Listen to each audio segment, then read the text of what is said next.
In my last video, I spoke about evil not being real.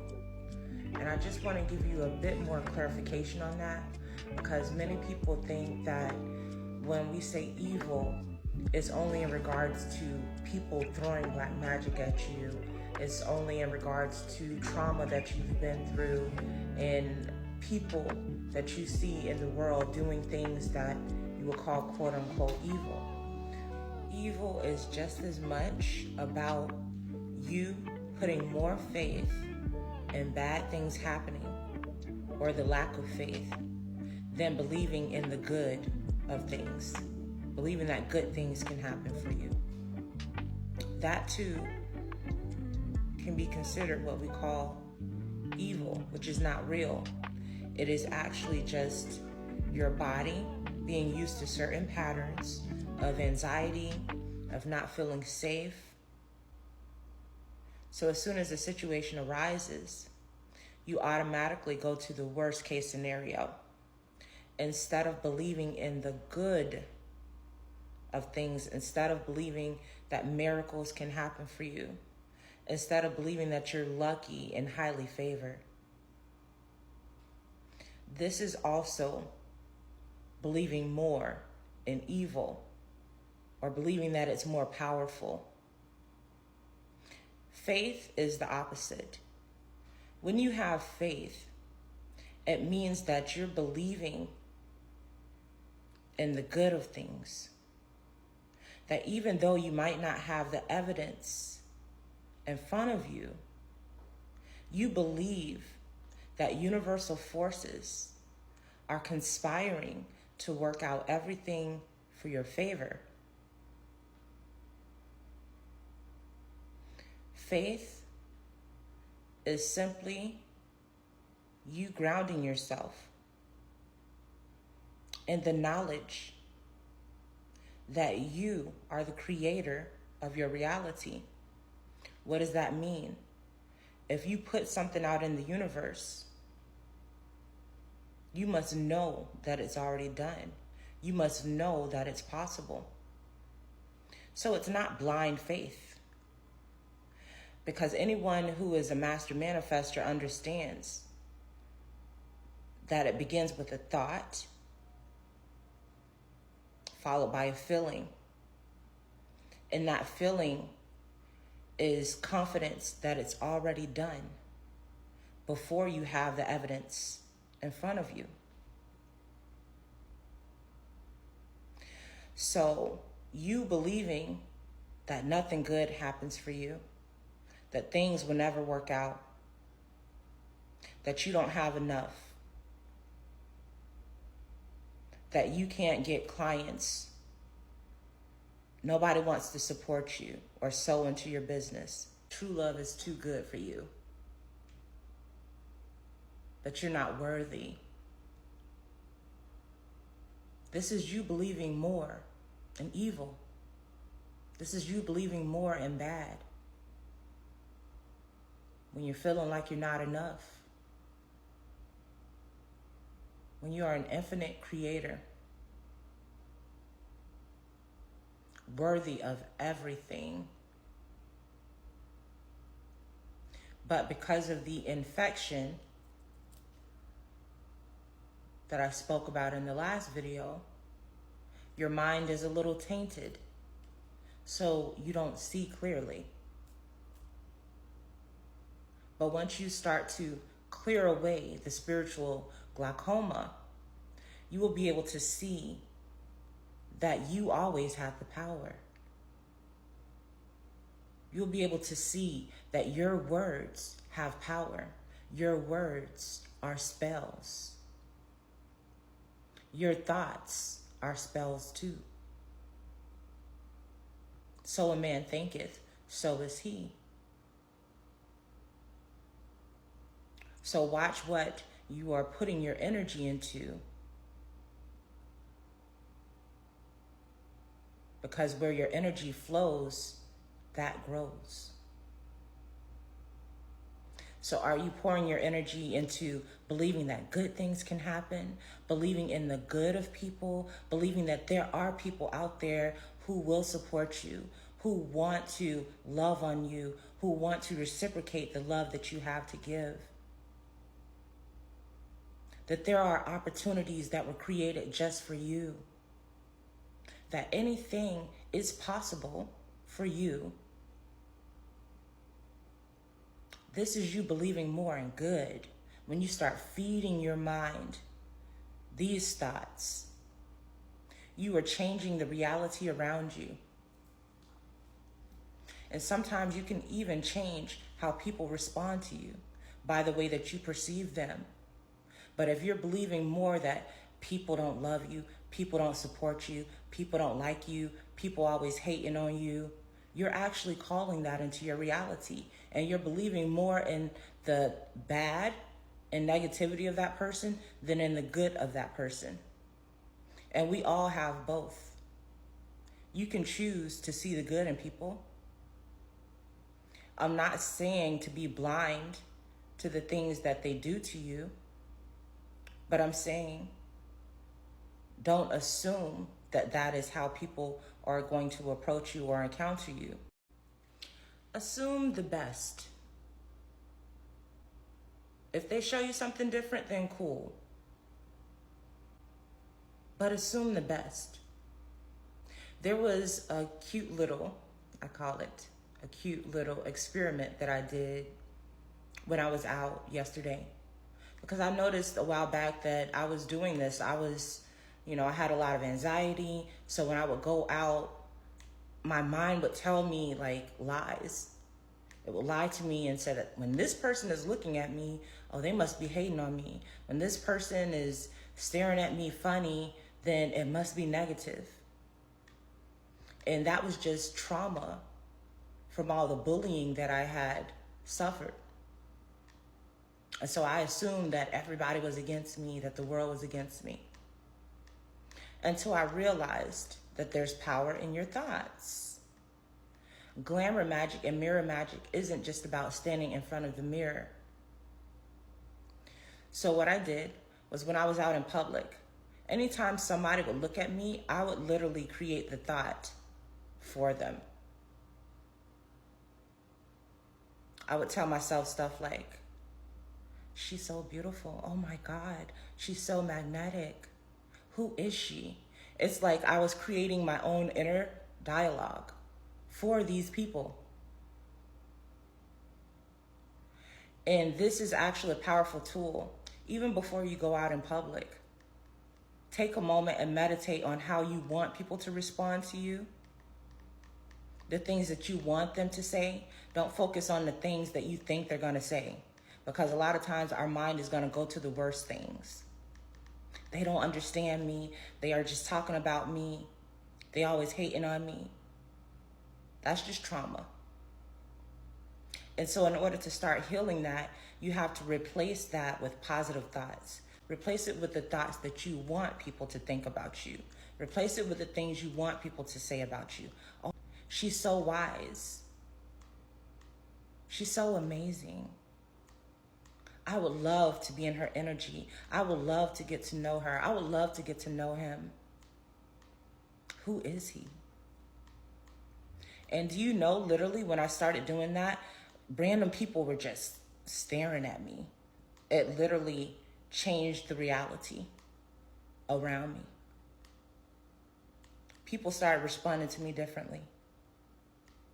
But if you're not used to that, in which a lot of us, we're the underdogs, so we're not used to that attention. But get used to that attention. You were worthy of all of that attention. Don't feel guilty. Get used to being on the center stage. Get used to being in the spotlight, because that is why you were put here. You weren't placed here so that you can hide out in the background. No. I know it's comfortable there,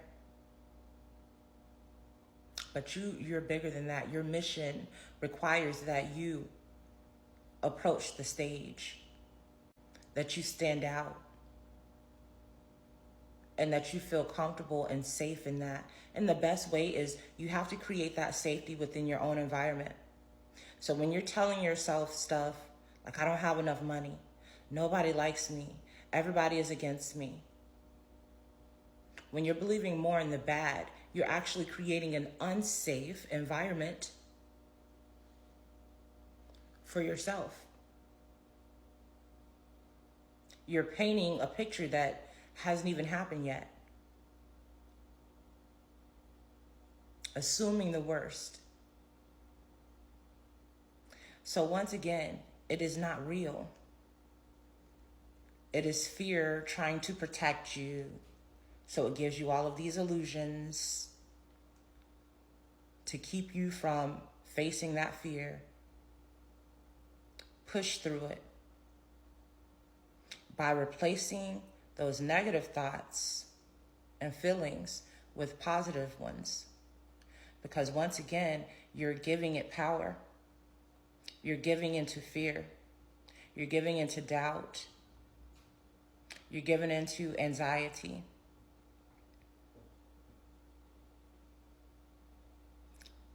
And so a man thinketh, so is he. You're always creating your reality. So you're going to inevitably create those situations when you have the power to actually create different situations. And to have the world respond to you the way that you want it to respond to you. So look yourself in the mirror today and imagine people saying the things that you want to hear. And my last piece of advice is to not be afraid of triggering people. Because even when you do this exercise, it's not to say that everyone in the world is going to necessarily respond the way that you want them, but it's not really about them. It's about you being okay with the people who don't, and it not being able to affect you. Because the truth is that regardless of what they think about you, does not actually change you. Only you thinking that it's true and it has any validity changes you. But them just saying stuff, making up stuff, gossiping about you, thinking the worst of you, who cares? It holds no weight. And people typically envy things that they secretly admire. I've even been triggered in the past by certain things, but now I'm wise enough to understand that, oh, that triggered me because it's actually something that I want to create in my own reality. So say you see a person online. Ladies, I'm sure you can relate to this because there's like 1,000,001 videos going through your feed all day of someone who's working out, someone who's really in shape. Summer is coming up, so you really want to be in shape. Instead of you getting depressed and looking at that person like, oh, I wish I had a body like that, allow that to let a light bulb go off, which tells you, oh, I was triggered by that because I actually want to invite that in my reality. I actually want to be more fit. I actually want to eat healthier. I actually want a house like that. I actually want a car like that. I want to conduct myself in that way. I want to show up in the world the way that this person is showing up in the world. You see, triggers teach you things about yourself. But when you are unhealed, you typically internalize it and think that it's just jealousy or it's envy. You choose the darkness, but you can always transmute anything. Because our human mind, it does have certain thoughts and programs that were instilled within us by society, their beauty standards and all types of things. Classism. And so your trauma tells you that you're not enough, you don't have enough. But you must overcome that by not giving into the darkness per se, or the bad, and simply transmuting it. Maybe even thank that person, like, thank you for helping me realize that I actually want to be more in shape. I actually want to eat better. I actually want to be a better person. I actually want to stop being in toxic relationships. Because sometimes many of us hear things that we don't want to hear because we're not ready to change. It's not that they're saying anything wrong. It's not that they're doing anything wrong. Many of you might have seen somebody expressing themselves in a certain way that society doesn't necessarily agree with. It's not to say they're wrong. Maybe you're just not there yet. But if it triggers you, then be curious about that. Because perhaps it's not the fact that they're doing something wrong, it's that you wish you could do it. But you're too suppressed to step out of your comfort zone, to step out of the little box that the world has put you in. And now you see this person expressing themselves authentically and you judge it.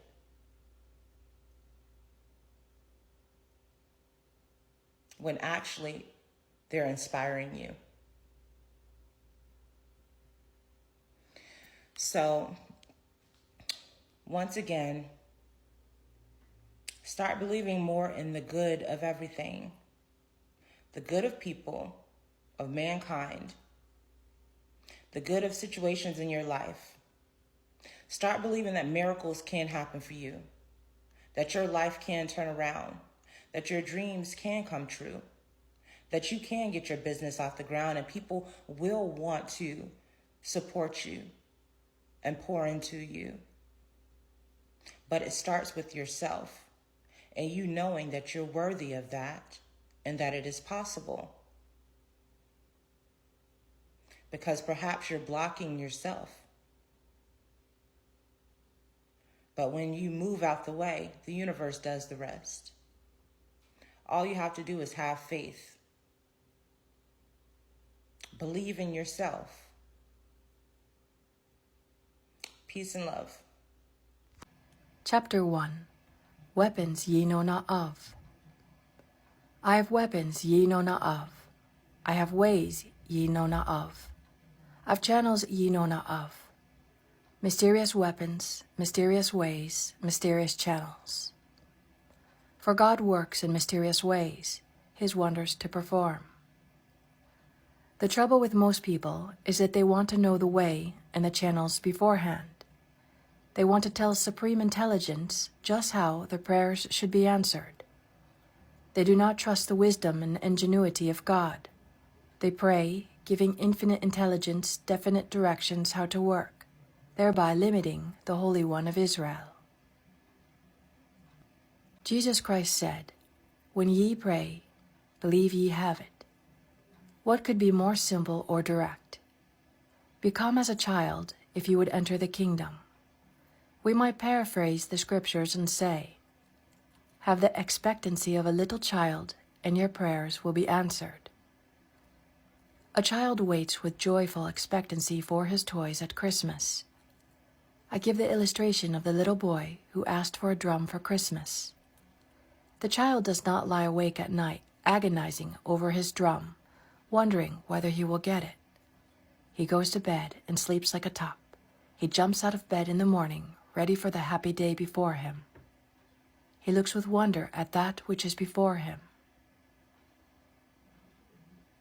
The grown-up person spends sleepless nights agonizing over his problems. Instead of a drum, he has spoken for a large sum of money. He can't think of any way it can come, and will it come on time? He will tell you he has perfect faith in God, but he would like to know more about the channel and how it is to be done. The answer comes, I have weapons ye know not of. My ways are ingenious, my methods are sure. Trust in me, commit your ways unto me. Committing your ways unto the Lord seems very difficult to most people. It means, of course, to follow intuition, For intuition is the magic path, the beeline to your demonstration. Intuition is a spiritual faculty above the intellect. It is the still, small voice, commonly called a hunch, which says, "This is the way, walk ye in it." I refer to intuition very often, for it is the most important part of spiritual development. It is divine guidance. It is the God within. It is the eye which watches over Israel and never slumbers or sleeps. With it, nothing is unimportant. Acknowledge me in all your ways, and I will make plain your path. Remember, despise not the day of small things, of seemingly unimportant events. It is very difficult for a person who has always followed the reasoning mind to suddenly follow intuition, especially people who have what they call regular habits. They are accustomed to doing the same thing every day at the same time. Meals like clockwork. They get up at a certain time and go to bed at a certain time. Any deviation upsets them. We have the power of choice. We may follow the magic path of intuition or the long and hard road of experience by following the reasoning mind. By following the superconscious, we attain the heights. In the intuition are the pictures of eternal youth and eternal life, where death itself is overcome.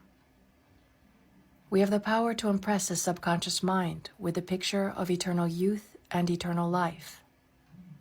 The subconscious, being simply power without direction, carries out the idea, and we have our bodies transmuted into the body which can never die.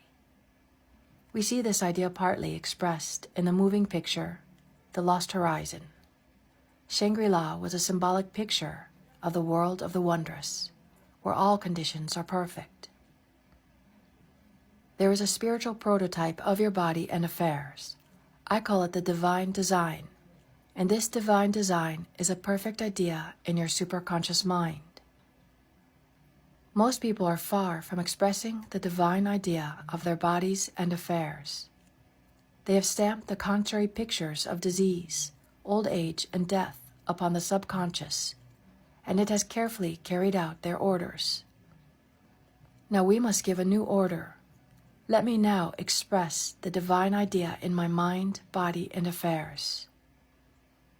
If you will impress the subconscious mind by repeating this statement, you will be amazed at the changes which soon take place. You will be bombarded by new ideas and new ideals. A chemical change will take place in your body. Your environment will change for the better, for you are expanding rapidly into the divine plan, where all conditions are permanently perfect. Lift up your heads, ye gates, and be ye lifted up, ye everlasting doors, and the King of glory shall come in. Who is the King of glory? The Lord, or law, strong and mighty. The Lord mighty be, the Lord mighty in battle. Now remember, the Bible is talking about thoughts and states of consciousness. Here is a picture of the perfect ideas of the superconscious mind, rushing into your conscious mind. Gates and doors are lifted up, and the King of glory comes in. Who is the King of glory? The Lord strong and mighty, the Lord mighty in battle. This King of glory has weapons ye know not of, and puts to flight the army of the aliens, the negative thoughts entrenched in your consciousness for countless ages. These negative thoughts have always defeated the manifestation of your heart's desire. They are the thought forms which you have built up in your subconscious by constantly thinking the same thoughts. You have built up a fixed idea that life is hard and filled with disappointments. You will meet with these thoughts as concrete experiences in life, for out of the imagination of the heart comes the issues of life. My ways are ways of pleasantness. We should all build up in consciousness a picture of peace, harmony, and beauty, and someday it will push itself into visibility. The divine idea of your life often flashes across your consciousness as something too good to be true. Very few people fulfill their destinies. Destiny means the place you were destined to fill. We are fully equipped for the divine plan of our lives. We are more than equal to every situation. If we could get the realization back of these words, doors would fly open and channels be cleared. We could actually hear the hum of divine activity, for we would be linked with infinite intelligence, which knows no defeat.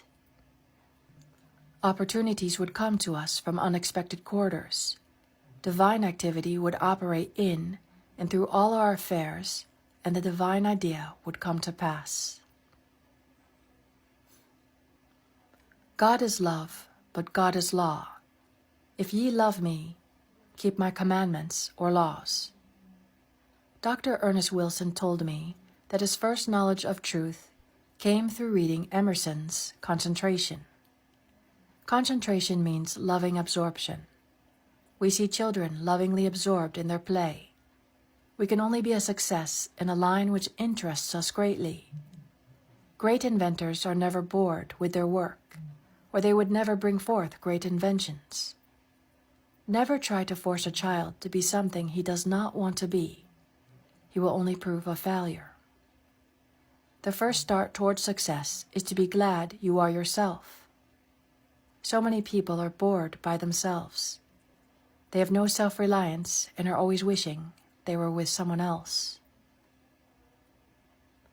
When I was in London, I saw a man on the street selling a new song. It was called, "I'm Tickled to Death, I'm Me." I thought that was a wonderful idea. Start out by being glad you are yourself. Then you can expand rapidly into the divine plan of your life, where you fulfill your destiny. You may be sure that the divine plan of your life will give you perfect satisfaction. You will no longer envy anyone. People often become impatient and discouraged. I was inspired by reading in the paper about Omaha, the famous racehorse. The article said, Omaha has to run a mile before he gets into a stride. There are, no doubt, a lot of Omahas in the world, but they can get into their spiritual stride and win the race in the twinkling of an eye. Delight thyself also in the Lord, and he shall give thee the desires of thine heart. Delight thyself in the law, and it will give to thee the desires of thine heart. Delighting yourself in the law means to enjoy making a demonstration. To enjoy trusting God means to be happy and following your intuitive leads. Most people say, "Oh dear, I've got to demonstrate money again," or "Oh dear, my hunches make me so nervous, I haven't the nerve to follow them." People enjoy playing golf and tennis. Why can't we enjoy the game of life? It is because we are playing with unseen forces. With golf or tennis, they have balls they can see, and a goal which is visible to the naked eye. But how much more important is this game of life? The goal is the divine plan of your life, where all conditions are permanently perfect. In all the ways acknowledge him, and he will make plain thy paths. Every moment we can link with intuition will give us as definite a lead as a signpost. So many people are leading such complicated lives because they are trying to think things out instead of intuiting the way out. I know a woman who says she has a thorough knowledge of truth and its application, but the minute she has a problem, she reasons and weighs and measures the situation. It is never solved. Intuition flies out of the window when reason comes to the door. Intuition is a spiritual faculty, the superconscious, and never explains itself. There came a voice before me saying, "This is the way, walk ye in it." Someone asked me if the reasoning mind was ever any good.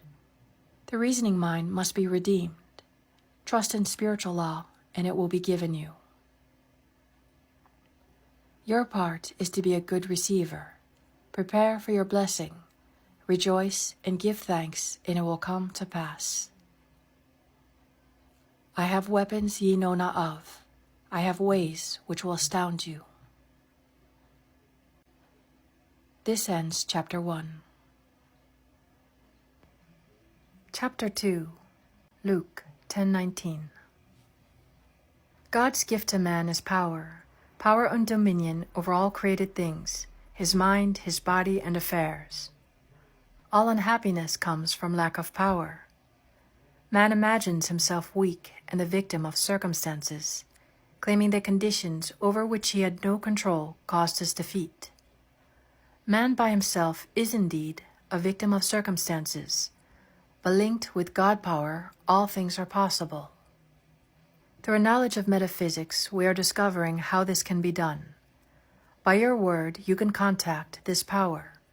Then miraculously, every burden is lifted and every battle is won. Life and death are in the power of the tongue. Watch your words with all diligence. You are continually reaping the fruits of your words, and he that overcometh and keepeth my works to the end, to him will I give power and dominion over the nations. Overcoming means to conquer all doubts, fears, and negative vibrations. One man with perfect peace and perfect poise, filled with love and goodwill, could dissolve all negative vibrations. They would melt away like snow under the sun. Jesus Christ said, "All power is given unto me to bring heaven upon earth. Let us give thanks that this is now coming to pass. For evil is unreal and leaves no stain. This God power is within you, your subconscious mind. It is the realm of inspiration, revelation, and illumination. It is the realm of miracles and wonders. Quick and seemingly impossible changes take place for your good. A door opens where there were no doors. Supply appears from hidden and unexpected channels, for God has weapons ye know not of. To work with God power, you must give it right of way and still the reasoning mind. The instant you ask, infinite intelligence knows the way of fulfillment. Man's part is to rejoice and give thanks and act his faith.